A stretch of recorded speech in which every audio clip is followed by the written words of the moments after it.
Okay, so let me turn over to JohnDavies to talk about blockchain. Thank you, Frank. I guess we'll have loads of time after this for questions, and I gave this talk just a couple of hours ago, and we had loads of questions, and some of those ended up being language questions and things as well, so do feel free to think up your questions and save them to the end or even halfway through. So, for those of you that don't know me, there was a number of hands came up for new people here. My background is financial services, sadly 30 years now, more than 30 years actually, in financial services. And most of my talks up here have been about high-performance Java, tuning virtual machines, low latency, high frequency, etc. And so that's really sort of where I spend most of my time working. The only reason I got into blockchain, I'll explain some of it before, I was actually 0.25% of the entire world's Bitcoin transactions back in 2009. But to put that into real perspective, there were only 397 transactions that day, and I was one of those. So it's not quite as impressive as it sounds, but I have been looking at Bitcoin blockchain for some time now, and for some very bizarre reasons, long story, which I won't recount now, I ended up in front of you now talking about blockchain. So for a change, I'm not going to be selling you anything that does blockchain. I'm not going to be selling you any products. I'm not going to be even persuading you that there is a big problem that you need to solve, and I just happen to have a company on the other side that sells you this. So this is a purely pragmatic experience view. For those of you that do know me will know that I know a lot of people in a lot of banks. My company does have 42 banks as their main customers, of which a lot of them are here in New York, I think from the Federal Reserve and this bank, JPMC, Citi, etc. And most of those banks, I know most of the sort of senior people, because when I was little, they were little, and we've all sort of worked our way up, and I've ended up here, and they've ended up being rich in banks. But a lot of the conversations that I've had have been related to blockchain and Bitcoin and things. So again, I'm trying to give you some of that experience. So it's a pragmatic experience on these things. So we're going to be looking at blockchain, and I'm going to explain to you in simple and slightly complex terms what a blockchain is. You'll actually find that it's very, very simple. It's not something complex. It's something which... who is a programmer here of any language? It's going to be easier. Who isn't a programmer? Okay. Well, it'd be safe to say that pretty much all of you could implement a blockchain by the morning. It's not that complicated. I'll explain how that works. We're going to look at Bitcoin and how that differs from different versions. There's different versions of blockchain. And look at how Bitcoin works. Not into great detail. Very tiny bit of code around that. There is a nice implementation in Java. So naturally, being the JavaSIG, we can talk about that as well. I think the exciting part of this, I don't think it is blockchain, but I think blockchain itself is used, so when people talk about big data, it encompasses lots of nasty things, not many good things usually, but when people talk about blockchain, one of the good bits is the smart contracts. So I want to talk to you really about smart contracts, and I think that's the exciting thing. Distributed ledgers, and I'll explain how that is basically just a blockchain. And then we'll look at some sort of different ideas that could be perhaps solved with blockchain and smart contracts. And at any point, do feel free, I don't mind if you want to ask questions during, if it's not clear. And obviously at the end, we've got plenty of time. And I'll say it now, we tend to go off to a local bar just across the road. So now's a good time to text people at home and say, I'm going to be home late tonight. Because often there's a couple of dozen people here, and they all seem to disappear. So I'll give you advance notice that we will be going for a few beers afterwards. So the title of this is blockchain yet another buzzword? And for those of you that can't read the text, can anyone at the back got bad eyesight? Can you read the text? I'll let you read it. So this is really, I was talking to my colleague, some other colleagues here about buzzwords, and we've got microservices, we've got Hadoop, we've got all of these things which, for those of us that are pragmatic and been around for at least 20 plus years, you see the same thing over and over and over again, and the marketing people put a new spin on it. And blockchain is, pure blockchain side is really yet another one of these things, as I hope to explain to you. I'm going to use the word blockchain because the talk is about blockchain, but I think in most cases, and I haven't found many exceptions, you can exchange the word blockchain for ledger. And let me explain that to you. When you get your bank statements, it's effectively a very simple ledger. And at the top of one bank statement, if you get it by month, if you still get it in paper form or electronic form, at the top it says balance carried forward. And that's the one from the previous balance. So effectively, anything that goes onto your bank balance, you get a sum, so how much money you have or haven't got at the end of the month, and that number gets carried on forward. So if the number was to suddenly change on the top, you could always go back to the previous one and say, hang on, something's changed. Equally so, if you look at the image on the right-hand side, that's, again, not great in terms of size, but that's a ledger. And it's what people used to write their accounts in. And every time you bought or sold something, or you got money coming in, or you paid salaries, you would write it down in the ledger. Now, if somebody went back to look at that, and the tax man comes to say, you know, how much tax you're going to pay, or what should we be doing on this, they can go back to the ledger and they can see, now if someone rips a page out, the bit from the previous page is not going to correspond to the bit to the next page, because the page has been ripped out. So it's effectively carrying the information forward. Now, if you really had some nasty thing happen, and you really didn't want to pay the tax man, naturally none of us want to pay them, but if you really had the time and the energy, you could go back and you could completely rewrite the ledger, missing one page, and you could really carry everything forward. You'd have a few other bits to explain, the fact that the ink is still wet and that the book looks remarkably new, etc. You could weather it and fold it around and kick it around a bit. But those are problems that are surmountable with a little bit of care. But with a blockchain, the digital format, we're using digital hashing, and we're effectively signing these things in such a way that it's mathematically virtually impossible to re-engineer these things, and that's what we're going to explore. So this is a digital version of what we used to have as a ledger. It's also similar to DNA. Your grandparents, your great-grandparents, etc. had traits. I won't mention any strange traits around this room because I'll get into trouble, but we could say, you know, colour of hair, colour of eyes. Apparently they've just discovered the genes that decide what time how old you are when you go grey. And I thought most amusing, they discovered what makes your eyebrows meet in the middle. The fact that they actually put an effort into working out whether your eyebrows meet in the middle or not sort of makes you wonder whether it's a good trait or a bad trait. Naturally, it sounds like a bad trait. I hope nobody's eyebrows meet in the middle here. I suppose I'll be buying your beer afterwards. But what happens when you've got these traits, your grandparents have these traits, they're carried forward. And if someone does a DNA sample on you now, it tells you with 100% certainty what your grandparents had. So it's effectively written in. It cannot possibly change. Yes, little bits of it could change, but basically this is how it's carried forward. Think of it also like a brick wall. Why can't this be changed? Well, just like the ledger, the paper ledger, yes, you can change it, but you've got to rewrite everything since. And if we've got a digital signature, it's not a PKI signature, it's basically a hash. As most of you probably know, these things have, what we're using typically is 256 bits. That's 2 to the power of 256, which is a very large number, 10 to the something very large. Which, meaning if you have a machine that runs 1 billion calculations a second and you have 1,000 of those, it's still going to take you several million years to be able to recreate that hash. Okay, you can add Moore's law and you can keep processing this stuff, but it's, for the moment, mathematically pretty much a certainty, and with a few exceptions, and we'll talk about those a little bit later. But it's very hard to get it down. What is fallible, though, is the minute that you write the transaction to the ledger, for that brief time, it's a bit like that last page for your last bank statement. Until there is something carried forward to the next statement, that could be rewritten. And it's the same with the blockchain. And for the very last record, or the most recent record, while it's the last one that's written, it is fallible.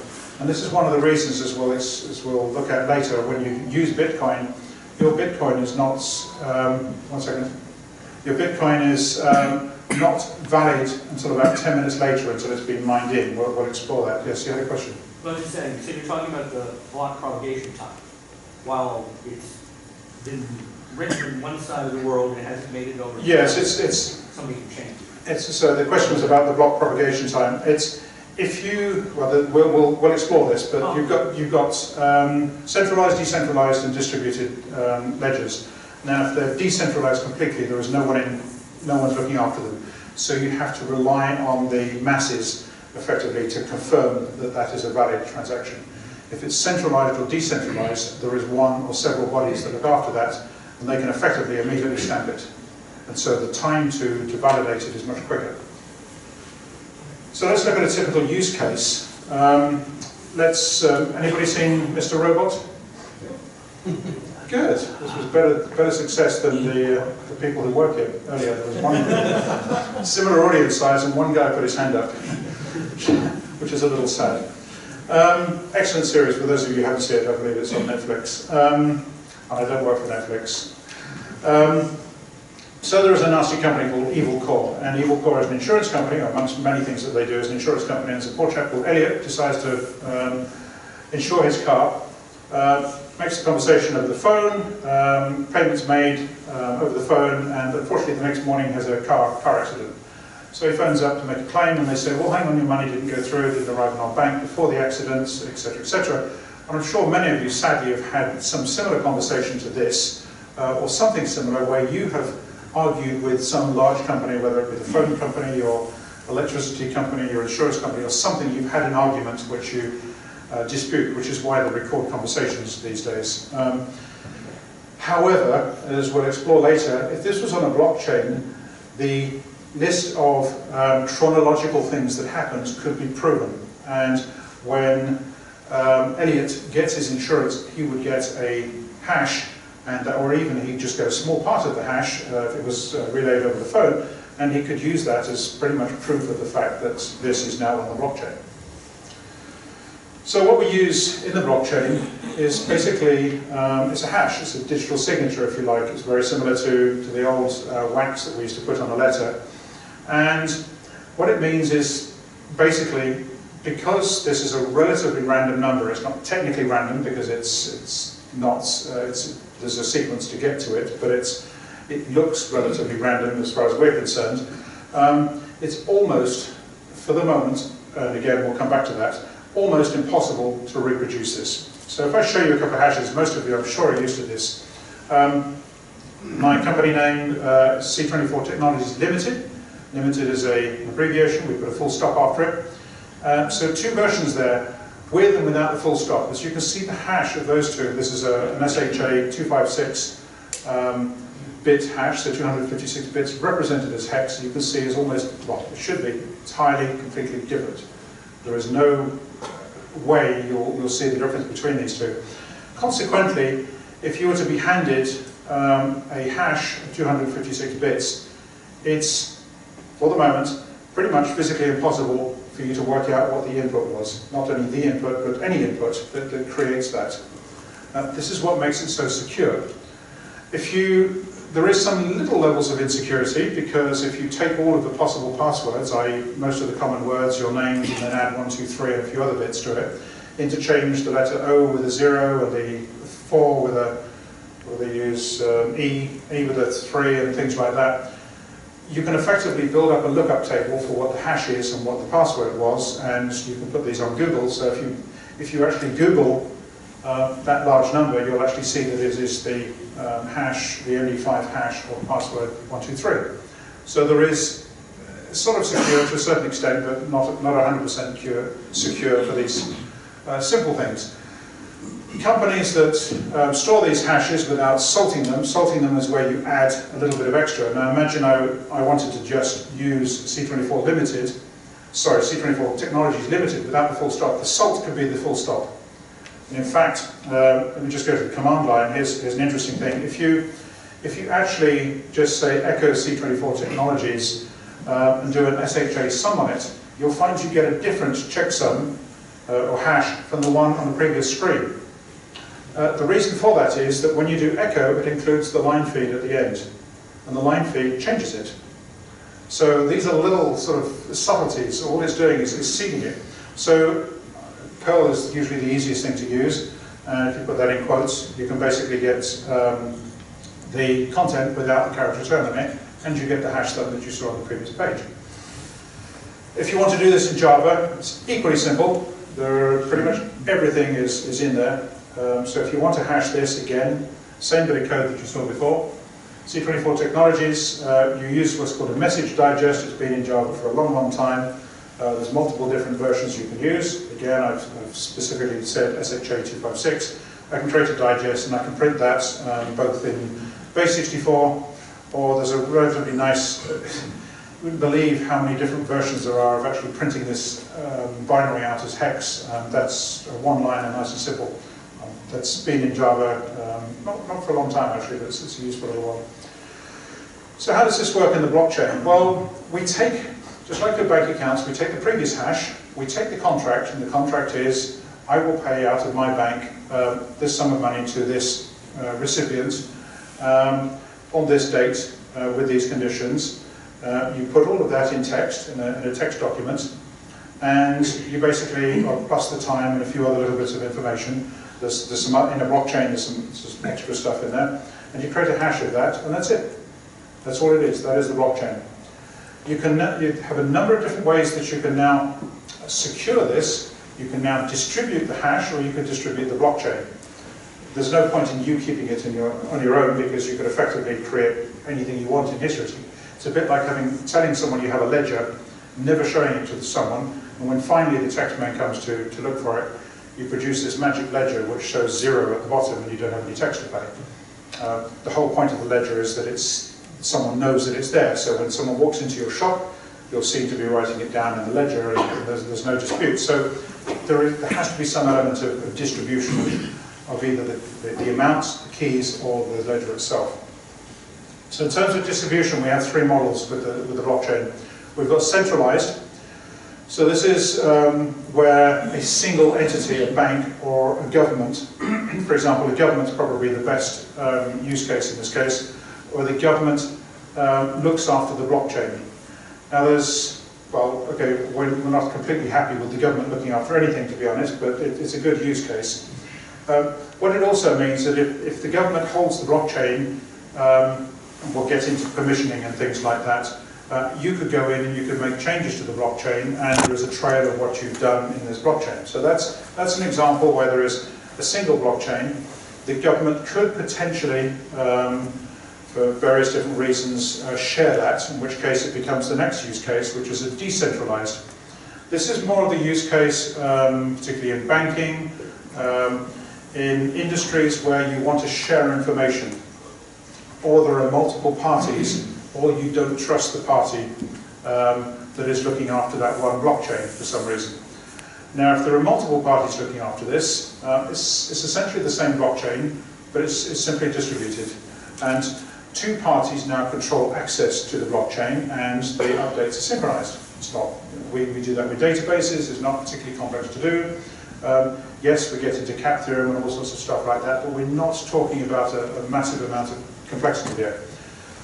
Reasons for this in governments, you can have multiple governments. In the states, for example, in the US, you seem to be divided into sort of 50-ish states and a few other little ones on the sides, and they could each have their own blockchain, and they could distribute and share those. For example, they could share access as people move or businesses move between them.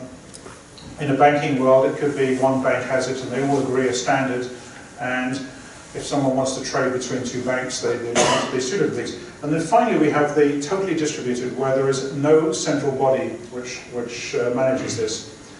The totally distributed means that there is no one that can control access. There is no one person or body that can say you can get it, you can't get it. The consequences of this are we have 2 different versions of permissioned and unpermissioned. Unpermissioned is the truly distributed blockchain. This is one where everyone must have the same copy of the blockchain, and everyone, literally everyone, must have access to the blockchain. And this is Bitcoin, so this is the Bitcoin model. Anyone can access the blockchain, and we'll get onto the how you control what you do and don't have in the blockchain in a second. Permission is where the opportunities are, and this is more for where the banks, the various different industries that I'll talk about a little bit later are interested, because this is more one where you control who gets access to it, who can make changes, and it's a little bit, shall we say, more organized as opposed to the anarchic Bitcoin that was designed for the very purposes of avoiding the nasty evil banks. So, and it was quite amusing, again, as I said, I got into Bitcoin stuff purely by accident, and I don't really profess to be an expert in either Bitcoin or blockchain. I just know a bit about it. But I did this talk to a relatively large group in Copenhagen on Thursday last week, and in the audience were some people who were convinced that we were all living in a big evil empire, and that the nasty, there was a few people in power that were controlling the world, and etc., and they really thought that Bitcoin was the savior of the world, which was quickly sort of changed after a few beers and explanation of the price of oil and various other things which have a bigger influence on the rest of the world than a few Bitcoins. But the blockchain, sorry, the Bitcoin it's completely decentralized. It's distributed, there's a mistake in there, it's distributed and it's unpermissioned. Anyone can access it. It was designed to avoid this massive control of the banks and all the theoretical nasty people, I know some of which potentially might get voted in this country. Actually, we'll get into politics. Well, we can discuss this later. I'll get into a lot of trouble. But Bitcoin was really developed in this sort of idea. The thing we have to add to Bitcoin is PKI. This is signatures. We have public and private keys. Now the public key, as the name would suggest, is the key that you put out there. And that is actually your Bitcoin address. So if you generate a Bitcoin private key and public key, your public key can immediately be used for someone to deposit cash in it. And the only reason that no one else can access the cash or the Bitcoins in that account is because you own the private key. And only you can actually verify the signature on that public key to pass the money or the Bitcoins onto another address. So if we look at again, this is sort of trying to sort of demonstrate that I don't think this is really going to change the world, the Bitcoin certainly. These are the daily volumes. Now, okay, volume isn't everything. I've got another graph here that shows you the market capitalization, as someone mentioned before. Okay, volume's not everything, but the market capitalization. But I think if you look at the graph, you can see it's not exponential. It's almost linear for the last 2 years. Yes, it's gone up a little bit. It's growing, but it's not going to take over the world. Even if you take it from 2012, it's not really revolutionary. Other side idea. We've got questions already. What's that? Do you know what that spike is in 2015? Yeah, there were a number of different spikes. Some of those were, I think there was when the news of the, what was it called, the drugs trading, Silk Road, thank you, came out, and of course that got news and everyone was saying, oh, Bitcoin, what's Bitcoin? Got to use Bitcoin. It's sort of the classic stuff of like the people downloading films or something, and everyone says, oh, you can't look at the Pirate Bay's been banned, and all of a sudden everyone wants to see the Pirate Bay, what's been banned? I want to look at it. And so of course Pirate Bay triples in volumes. So it's the very fact of denying these things. So there are some peaks, and I have an interesting idea that I actually, I'm doing this, this has invited me to do a keynote at Go-To in Chicago on Bitcoin. And I actually want to see if we can create another peak. So I'm actually going to deploy some basically Spring Boots, a little thing that fires this up, and we're going to use Twitter as the feed, and we're going to see if we can actually create a little peak on that graph as well, just out of a bit of fun. You had a question, yes? What's the unit on the left axis? Unit on the left axis is the daily volume. In what unit? In what? Is it Transactions. US dollar? Just transactions, numbers. Number of transactions. Yeah, number of transactions. So it's not huge. It is bottlenecked. It is pretty slow. So it's really not a huge amount of volumes. There are things off Bitcoin which you can do private transactions on different currencies outside of Bitcoin, but that is the entire Bitcoin transactions. Yeah, another question there. You want to talk a little bit about the artificial boundary on that volume that was introduced by the community? Yes, I don't want to get into too much, but there are some rather interesting issues with the size of the blocks, and what it's meant is that for the moment, those that want to move from the 1 meg limit of the block to 2 megs, I think it is, means that it provides a lot of opportunities for some of the non-Bitcoin companies. And now there's I think it's more than a conspiracy theory, it's actual theory that there are obviously a number of programmers. There's another pretty good graph that you can get that shows which programmers, it's on GitHub, so you can see who's been involved in the work. But there is a significant number of programmers that now control Bitcoin. And so we've gone from the situation where we've got bankers controlling the money to programmers controlling the money. And I'm not really sure, 2 programmers.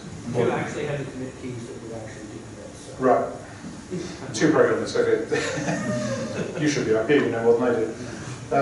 So it's a rather amusing situation, and this is really just unfolding in the last few weeks, watching this. So again, not being a massive fan, I thought of giving Bitcoins to my kids just before Christmas as a Christmas present. Not their only Christmas present, obviously. Although one of the big ones. And I thought the idea would be, I mean, the 13, 15 and 17 would be to try and encourage them to sort of get into a little bit of science. Very hard to get your kids into programming because they just want to program 3D games on day one. And then really one of the few places you can actually use Bitcoins is on places where you buy drugs and porn and things like that. So I thought, they'll get there anyway, so. This is the market capitalization, and again, let's understand what capitalization means. It doesn't necessarily mean that if you sold every Bitcoin, that's what you get. When you start selling things, prices go down. And this is the market capitalization, just as any, you take the number of shares multiplied by the value, and that's what you get. We could do the same game with Google and Apple, and you'll find out that apparently they have very similar market capitalization.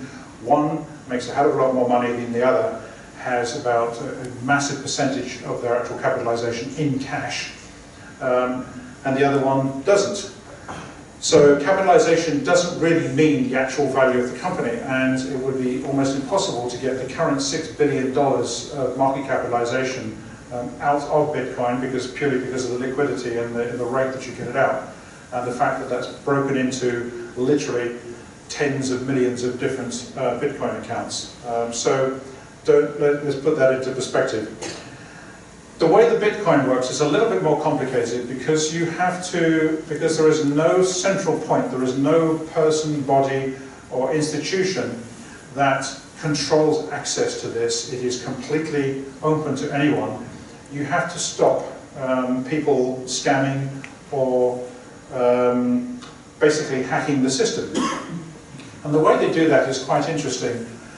They've created this concept of a unit of work, and in fact, if you go in and read about Bitcoin, just the idea and the whole concept, I think, is really, really clever.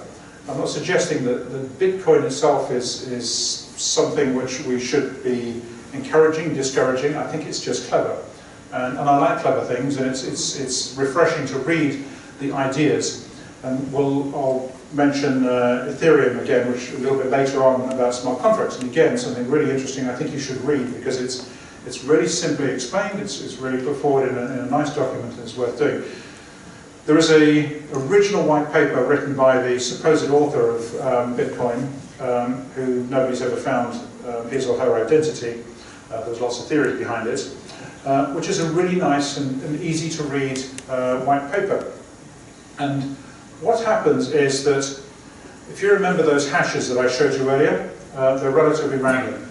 So let's add a little counter in there. So if we take the hash of big contract and then the number 1 and we hash it, if we use a base 58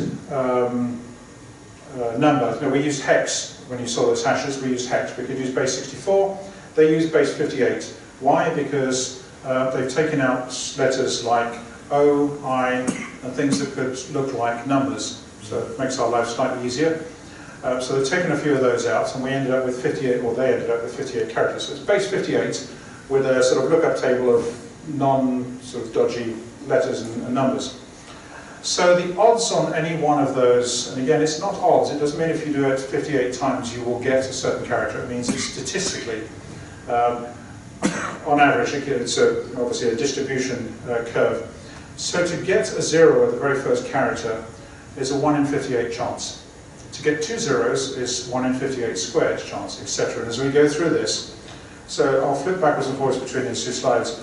So 2 zeros, we see is 1 in 58 squared, but to get 10 zeros is that very large number. So 3, 6, 9, 12, 15, 18. So an 18-digit number. That's the chance of getting 10 zeros. And it's just a chance. It doesn't mean if you run it that many times you will get 10 zeros. It just means you will probably get somewhere close to that. What it does mean, though, is because we know the numbers are incrementing, but it doesn't necessarily mean we have to start at 1, 2, 3. We can start at any number because it's just a statistical probability. So we can start anywhere we like, and we can just keep incrementing these numbers until we find a hash which starts with a 0. What it means is we can set a computer to sit in a tight loop, calculating, looking for a 0, 2 zeros, 3 zeros, 4 zeros, etc. When we find it, we can mathematically prove, because it's a hash, that the person has run this calculation, that they might have found it on the very first try. Very, very unlikely, as we can see from that number.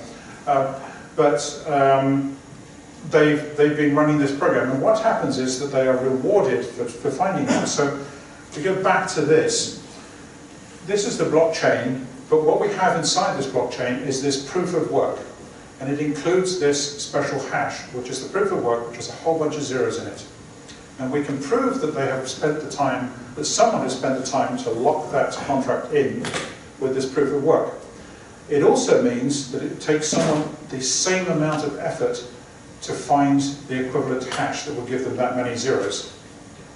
We know the formula because it's a number that keeps incrementing, but it also means that it would take an awful lot of effort to crack it. So the whole premise of Bitcoin is that you have more than 50% of the people working towards locking the Bitcoins in as you would have trying to get them out and crack the code to effectively, shall we say, mess around with the Bitcoins. Now, as long as that's the case, that's all very good. Why would you encourage people to put extra computing power in? Well, you reward them for this service. And they're currently rewarded 25 Bitcoins, which at today's value is quite a lot of money. It's, what is it, $400 or something like that? Yeah, it's about 10 grand a block. Yeah, so it's about 10 grand a block, so it's worth it. But you've seen the number. We're talking very, very serious amount of computing power. There's a lot of people that have got into trouble for taking very large organizations and using all of the computing power overnight with thousands of computers to mine Bitcoins. And I must admit I used a fairly big part of computing power to generate my 3 Bitcoins back in 2006. I won't tell you whose, but it needed a lot less computing power in those days than it does now. So this is the proof of work. It's quite clever. So as long as people decide that they're getting rewarded $10,000 per block, which changes every 10 minutes or so, that's quite a lot of money that's been rewarded. They're rewarded in Bitcoins. So that's basically how they seal the Bitcoins in. It's not a company that looks after it, it's basically this computing power and the mining. So the niches for blockchain. The niches for blockchain are where there is a lack of trust between two parties. Now it's better not just 2 parties, it's better when you get 3 parties, because imagine the concept of 3 different parties involved in a contract. It's not just him and me or them and us. It's always, well, it could be them, it could be them. There's always this, who's actually owning this? Who owns the contract? Who's managing this? So when you have 2, 3, 4, 5 parties involved, and I'll give you some examples of that later, this is where we get a really good niche for blockchain. Blockchain is very simple. As I've just explained, it's really just very simple. It's a linked list. It's a linked list with some binary object in it, which could be text, it could be a contract, and it could be Java code as well. We'll get onto that in a second. And it's signed, it's hashed, and that's it. And that really is all it is, which is meaning you really can go off and do this yourself. There are services out there. There's IBM have just announced a service this week that will go out. Alibaba, Microsoft Azure, they're all selling these things. Why? Do you think they're making any money out of it? I really don't know, but they own a market cap of multiple billions. They have multiple billions in cash, and of course, it will cost them absolutely nothing to create a bit of marketing and get one of their programmers to spend half a day to create a blockchain instance in their cloud, and all of a sudden we're in the game as well. So yes, let's add that to the buzzwords of cloud and Hadoop and microservices and everything else that everyone's shouting about today. In terms of just sort of problems with blockchain, there's the classic problems of distribution. There's who has the latest copy, are they synced, are they up to date, do we write through, do we do pessimistic locking, etc., and these things. There's also the problem that because you've got hashes and signatures in there, these things are they're random. Again, not technically random, but they're random. They don't compress, they don't compact. So unlike a lot of things like dates and times and things like that I've talked about here before, we can actually very, very efficiently serialize those. These things are huge, great big chunks of bits that will not compress at all. So there are a few problems around that. The blockchain is mathematically solid, so it's very easy to take anybody with any sort of relatively average grade in mathematics and demonstrate how solid these are. You've seen the sorts of numbers. 2 to the power of 256 is a very large number, so it's mathematically solid, but there is no legal precedence yet to prove or to verify that this is the case. Countries had to go through a lot of legal stuff to accept fingerprints. They had to go, many countries still don't accept DNA evidence. So DNA we take for granted today, but there are still legal loopholes or things that have not been considered with DNA evidence. And there are some really, really interesting cases where a human can have another human inside them. I forgot what the name of it is, but yeah, thank you. Whatever he said. And they can have different parts of their body with different DNA in them. It's really wacky, but it's true.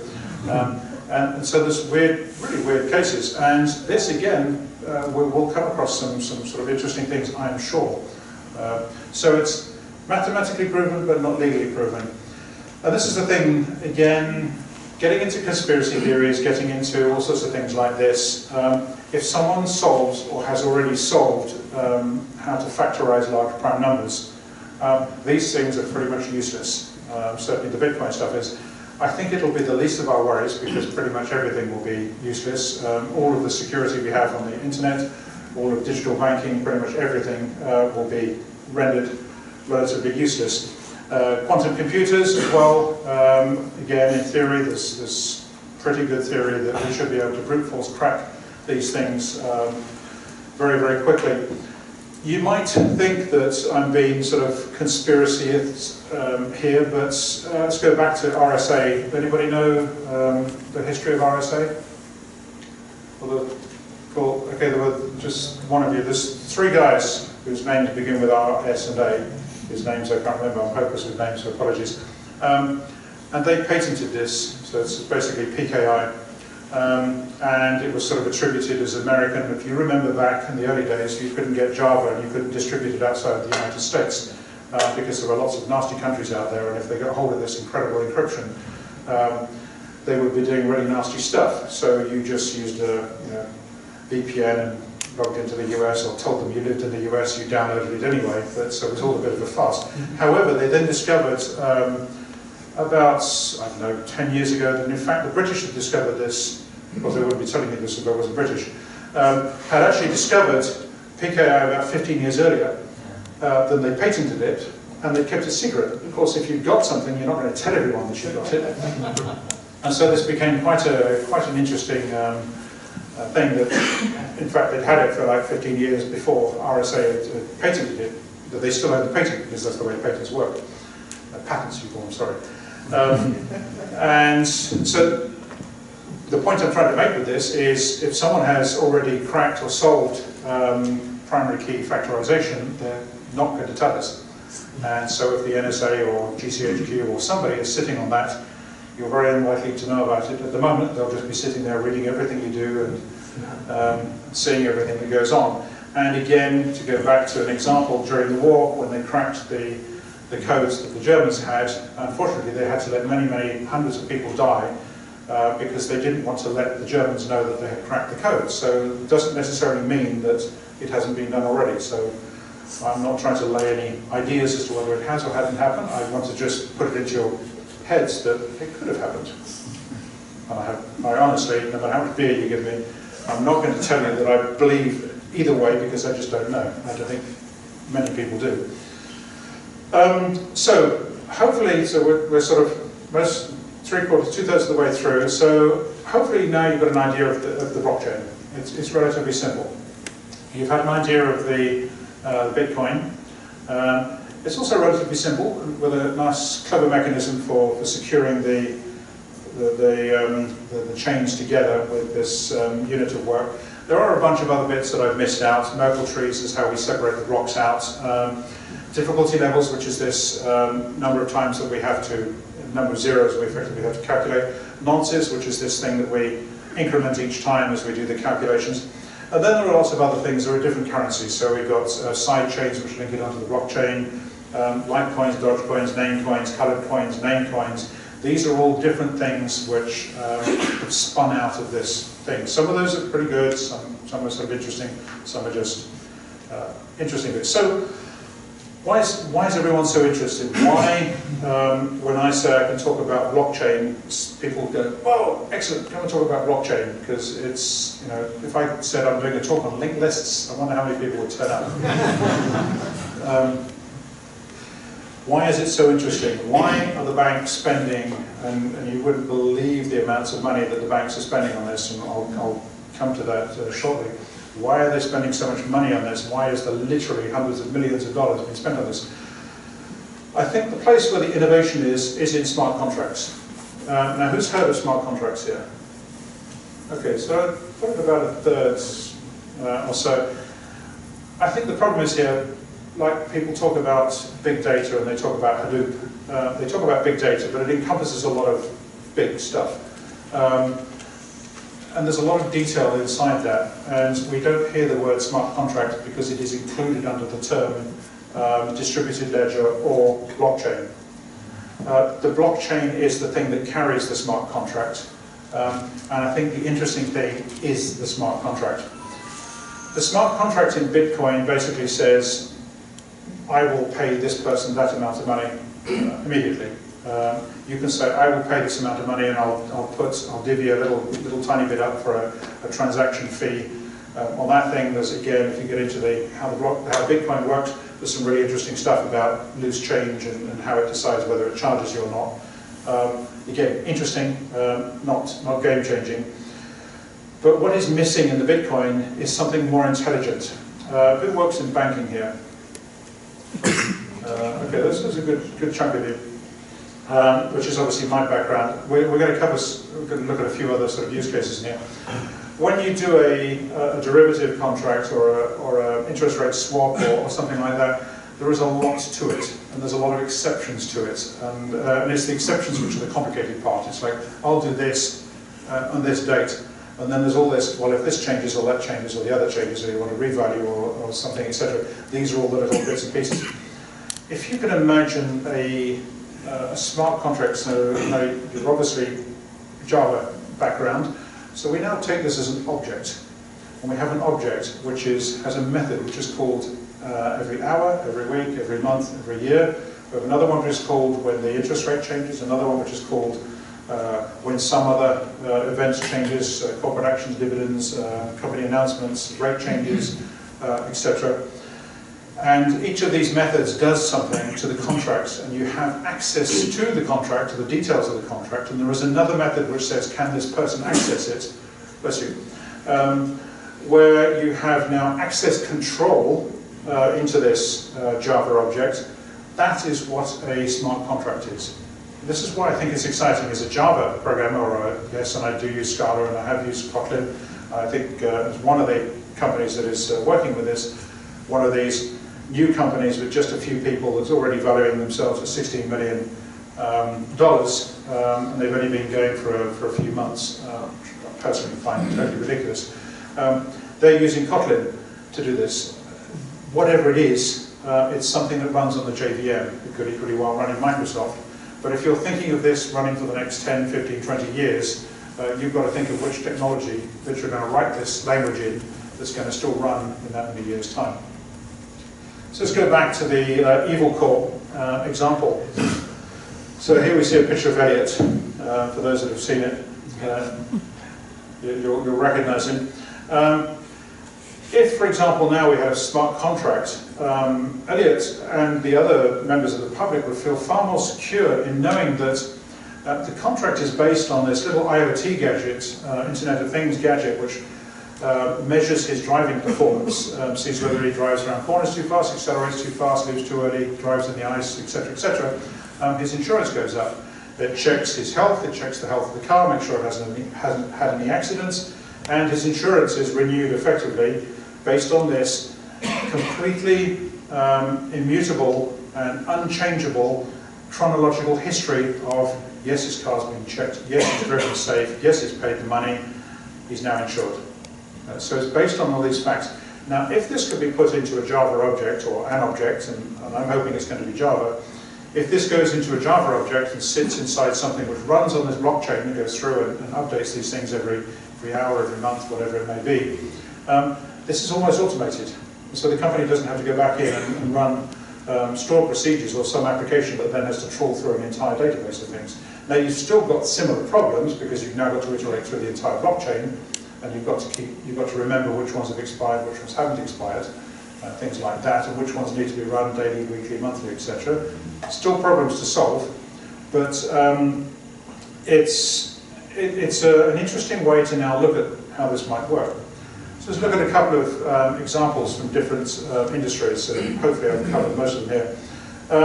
So insurance, we've just had a quick look at. Land registry, it's really interesting, certainly in the UK, and I guess it's here. You can own the land, but not the house.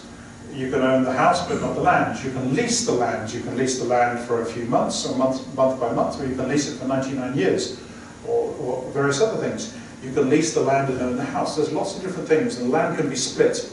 And so if you can put that in a blockchain, you don't even really need the smart contract, but if things change, it's a ledger which defines what the areas were of the land, what the ownership is of the land, and as the ownership passes on from person to person, you've got the tax involved behind that. So it's something which a government body or a body which owns an area, a state, a county, can actually start to measure. And this goes back to the early days in the UK, 1086, I think, where they basically went through the entire United Kingdom and what it was at the time, and looked after the normal conquest to see who owned the land and therefore set the taxes. So it's really, really important, land registry. Software contracts, this probably applies to pretty much all of you. Imagine Oracle, IBM, any of these large companies to say how many MIPS you turned on your mainframe, how many CPUs you had, how many CPUs were active for how many days. They could now start to charge money, not based on how many cores or CPUs you use at a particular time, which is how it's done at the moment as a snapshot. It can actually be how many cores you used for how many hours, almost the way Amazon charges for it. And if you put this in a smart contract, every day your machines run and they basically update the smart contract. Oracle comes in at the end of it, charges you a massive amount of money, and feels more justified to charge them the money because, unfortunately, you can't disprove it. And every year they'll double the price and they'll see what's going on. Hanny? Okay, so this happens already today without blockchain, right? Yeah. So for example, you said the mainframe lives, right? IBM already knows how much to charge. Absolutely. There's no blockchain. Same thing with the earlier example, the IoT device in the car. That could happen. That Yep. is there today with no use of blockchain. Absolutely. So I'm missing what is it the blockchain gives us that we don't have. I'm glad you asked that question. Thank you, Hanny. This is a really, really good question. What are we missing here? And it is a really good question. I find this is the bit where I find really difficult to grab why some people are so enthusiastic about the fact that the blockchain is going to change the world. Because pretty much everything you do here, and there are a few exceptions, and I'm going to try and give you a few, but there are very few exceptions to this rule where pretty much everything you do here you can do on a database. However, in the Oracle example, yes, IBM do it because it's a mainframe and they own the mainframe, they own the entire infrastructure around it. If you're going into Microsoft or Oracle, for example, there might be dispute about whether you turned the machine on or didn't turn it on. For the moment, they don't own the machines that you're running it on. However, if there was an agreed look at the CPU usage, do a PS minus EF grep, blah, blah, blah, and look at the amount of Oracle that was used and sample it every few minutes. And you agreed that that was a fair mechanism to measure the usage, and that was written to a blockchain. Neither the user of Oracle or Oracle themselves could dispute what was written in the blockchain over a period of time. Whereas you could write it into a database, and I totally agree with you, and the database could be potentially altered. Right, but there's a different attack point, right? So in this case, instead of attacking it after the fact, because the facts are immutable, you just make sure that the facts that make you look good are written into the blockchain. Right? Yes, absolutely. So you just cheat at a different point. Absolutely. I like your thinking. So yes, you are basically, and it is written into a sort of a history, and both parties have to agree that this, again, because it's not legally acceptable yet, but both parties have to agree that whatever's written into the ledger is really the statement of truth. The same reason that a shopkeeper, I'll come to in a second, the same reason that a shopkeeper has to be seen to be writing his transactions, or his or her transactions, into the ledger, because then if anyone was to do a spot check, they would see everything's written into the ledger. If the shop owner never produced the ledger and it was hidden, you could come back a year later and he said, well, I didn't sell anything this year. So it has to be an agreed sort of element of truth, in fact. What prevents me from just rebasing a new ledger and just inserting? Yes, a good question. What's to stop you rebasing a new ledger? If you start from the original point, you start with a big hash, so you create a hash. So it's an original hash, and that is the agreed sort of starting point. Same with the ledger, a classic ledger, you put a date and whatever, and that is the starting point. And the longer you create additions on top of that, the harder it is to go back and rebase it. You can't rebase the original one because that has been distributed to multiple people to say, this is what so if you went to Oracle goes into Newco, Credit Suisse, for example, and they say, right, 1st of January, this is the big hash for the first beginning of the year. Well, who's to say that Oracle has rebased or I have rebased? Who's going to arbitrate? Like the system is decentralized, so many people are tracking the change. but that's Consensus. Yeah, exactly. So in this case, both we're in Credit Suisse, or use that as an example. Credit Suisse and Oracle would either share the ledger, in which case they both get to see the ledger in real time, or near real time, or they would share the hashes, which, since they both agree on the ledger, they can come back at any point and say, show me the hash from 1st of February, 1st of March, etc. So we're trusting Credit Suisse to arbitrate the... Well, no, because Credit Suisse have the ledger which has a base point, Sure. and they have sent, so Oracle and Credit Suisse have agreed the starting point with the starting hash, and then they both exchange at the end of every month a hash, and they at any point Oracle can come back in and inquire about the ledger. Can we see the ledger? Same way as the taxman comes in and looks at the ledger from the shopkeeper to see whether everything was duly written down. If the shopkeeper sent the balance at the end of every month, and if they simply agreed that that was acceptable, that would be fine. But at any point, the taxman can go in and do a full audit and go through it. If Oracle didn't agree with, I'll come to it in a second. If Oracle didn't agree with Credit Suisse, who on earth would not, believe Credit Suisse, for any bank for that matter, if they didn't believe them, they could then go in and audit the ledger, just as a taxman would with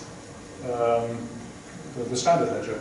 So all it is they're exchanging some effectively hashes with enough confidence, but if the confidence wasn't there, they can go in and examine the ledger.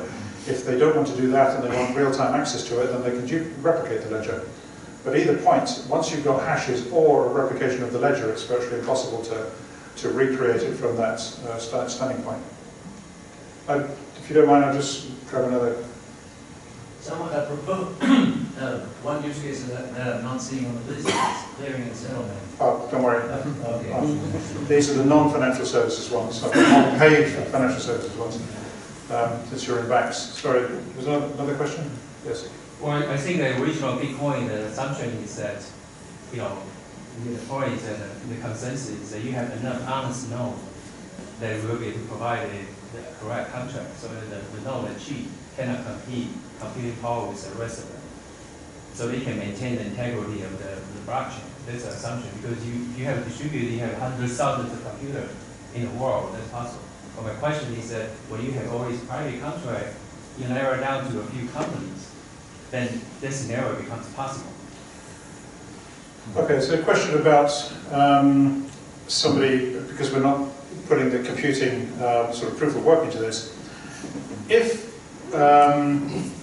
I create a blockchain and I decide to do some business with you, and I tell you, okay, I'll put in my C24 limited hash, and I use that as my base, and I'll add C24 and I'll add, what is it, 5th of March today? 7th of March. So I'll add 7th of March and I'll write it proper around 7th March 2016. And I put that as my hash, and so that's now my hash, and we all agree that that's the hash. And we set up a contract so that, I don't know, I buy you a beer and you give me money or something like that. No, you buy me a beer and I give you money. It doesn't matter what it is. But there's some agreed contract, and every time one of you does that, I write it into the ledger, and at the bottom of this, I create a new hash, and I publish the hash. I either give it to you, or I publish it on the internet, or I broadcast it to all of you. Now the second one comes along, and then the third, and the fourth, and the fifth, and the sixth. Now one of you, 10 contracts up, says, hang on, I never did that, or that's not what you promised, or I never gave you the money, or it's a different amount of money from what you promised. I can still show you the ledger, and I can still show you all the hashes, and I can show you how those hashes were generated, because we've agreed how the hashes are going to be generated, and I can prove to you that, given the contract that we agreed, that all of those contracts are written down in the ledger. And it doesn't, I don't need to distribute it to the entire planet to agree that. I just need to distribute it to the people that I have the contract with, which is you and myself. Because you're running a centralized ledger. I'm running a centralized ledger. I could decentralize it by giving it to someone else, which just means that there's 2 or 3 of us running it. But as long as either the hash or the ledger, you only need to distribute the ledger if other parties need to see what's inside it, which is sometimes the case. If I want to keep a totally centralized ledger, for example, I'm government, and I don't particularly want you to see it, but there is Freedom of Information Acts and things, and certainly in Europe, if you go to Facebook or Twitter or Google or anyone, you can demand